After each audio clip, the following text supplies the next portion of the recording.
Welcome to this presentation on the education system of Uganda.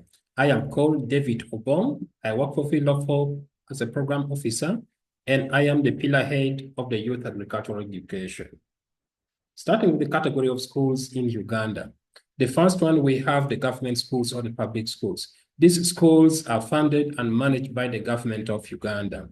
One thing you must know is the government of Uganda has made education in primary and secondary free. Therefore, every term the government of Uganda sends money to the schools to help the schools in running the affairs of those schools. However, those schools are still charging the parents certain amount of money just to help them in running other activities within the schools. Then we have the private schools. These private schools are started by individuals, and currently there are also other organizations and companies which have also ventured into starting the private schools. Then we have the international schools. These international schools are privately owned, and their curriculum is completely different from that of the government of Uganda. So in the schools of Uganda, we are having some schools which are single-sex schools, and then others that are mixed, whereby you will find boys and girls studying together. Then it is also mandatory by the government of Uganda that all students in primary and secondary must put on school uniform. So in Uganda, majority of the students in those schools are day scholars. However, some schools, they are fully boarding schools. And there are some schools which have the day scholars and some students stay in boarding school. And in Uganda, we are having 3 terms. We're having first term, second term, and third term. These terms run for roughly about 3 months. And in a year, students get holidays 3 times. There is first term holiday, second term holiday, and then the third term holidays.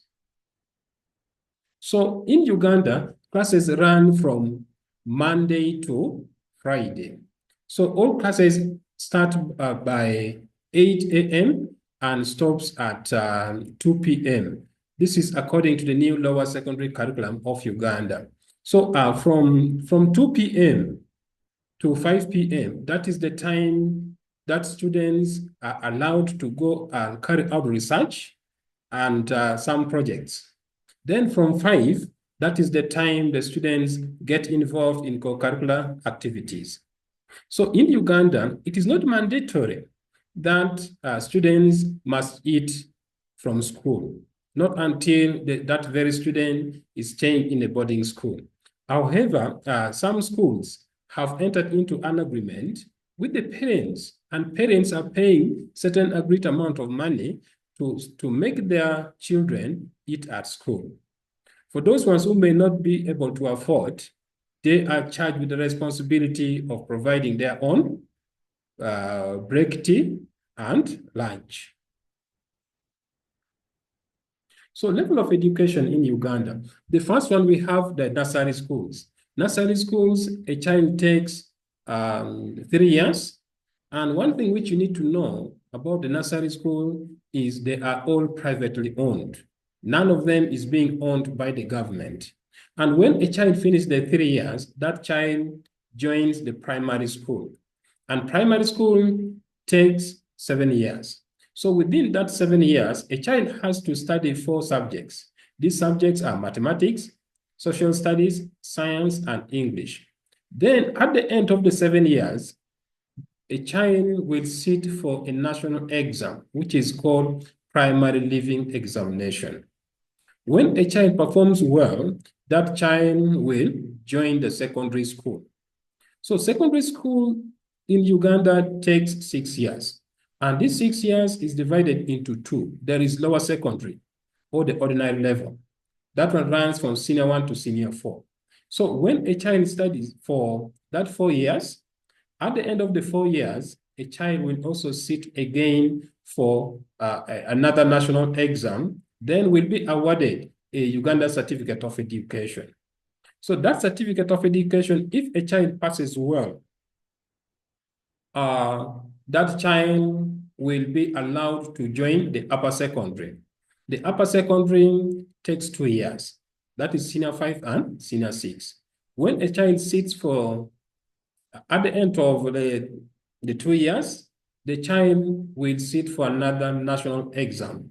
That is, then the child will be awarded Uganda Advanced Certificate of Education. This certificate of education, depending on the performance of the child, if the child passes well, then the person will be allowed to join the tertiary institution.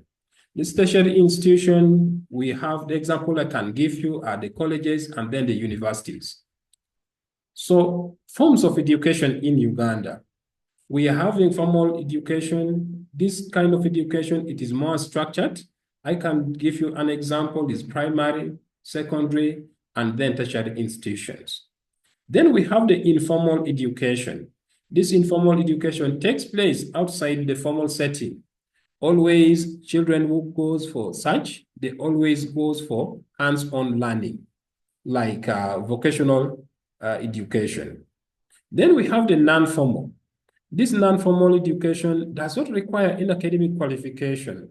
That one means even if a child has not gone to school, the person qualifies to join this kind of education. They majorly go for specific skills. For example, I can give you, if a child has chosen tailoring as a course, then the child will be taught tailoring. Then at the end, the child comes out with the skill to be a tailor. So that is what I can tell you about the education system in Uganda. My colleague Annie will still take you through much more about the education system in Uganda. Thank you for listening.